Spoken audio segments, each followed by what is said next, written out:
Hello guys, good morning and happy Sunday sa inyong lahat. Sa ngayon ay nasa bus kami, kasama ko si Auntie Janky at ang kanyang pinsan at asawa ng kanyang pinsan na galing sa London. And then ang oras natin ngayon ay 4 AM ng madaling araw. So nasa bus kami guys kasi babiyahe kami papuntang Vieste. One day tour lang kami doon sa Vieste. So ayan yung view ngayon guys. Nagpakita na si Haring Araw. Ang ganda talaga guys na magbiyahe kapag maaga kasi walang traffic at makikita mo pa ang sikat ng araw.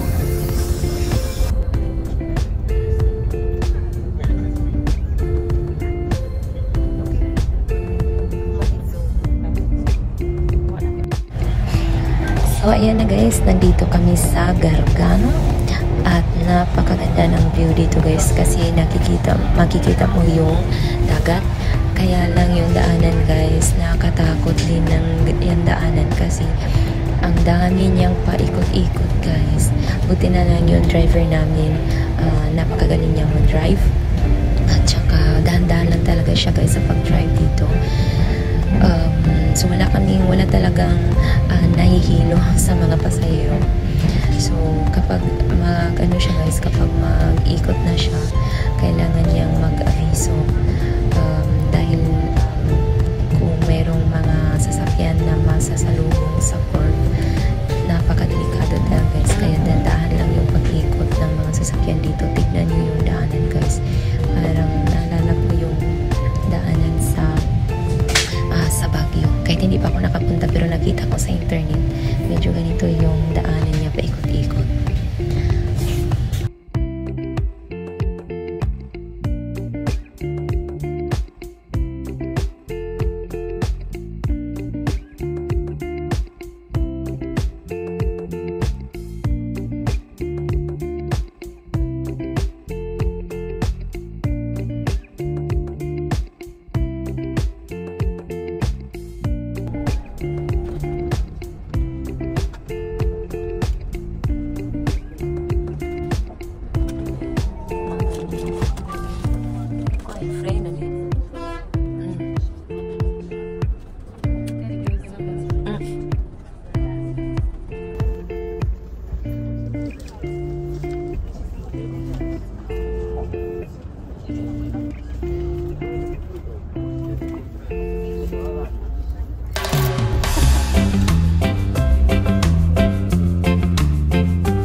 So finally guys, nandito na din kami sa Vieste at ang ganda ng aming nakita guys ng pagbaba namin sa bus. Yan ang view namin nakikita.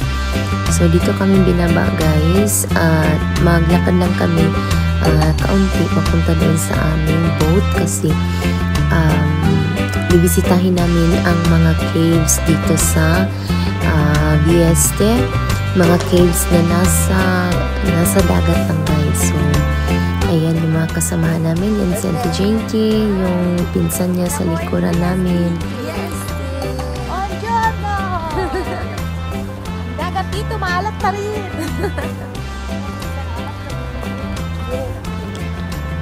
So ayan guys, ang ganda talaga. Ang init ng panahon. Pero okay lang guys, kahit mainit ang panahon kasi hindi naman ako takot sa araw guys. Mula nang nandito ako sa Italy kasi gustong-gusto ng mga Italian yung kulay natin. Kaya okay lang kahit mainit. So ayan na guys, nasa boat na kami at please keep watching lang sa vlog natin ngayon kasi papakita ko sa inyo mga caves na aming binisita. So please keep watching guys. See you sa part 2.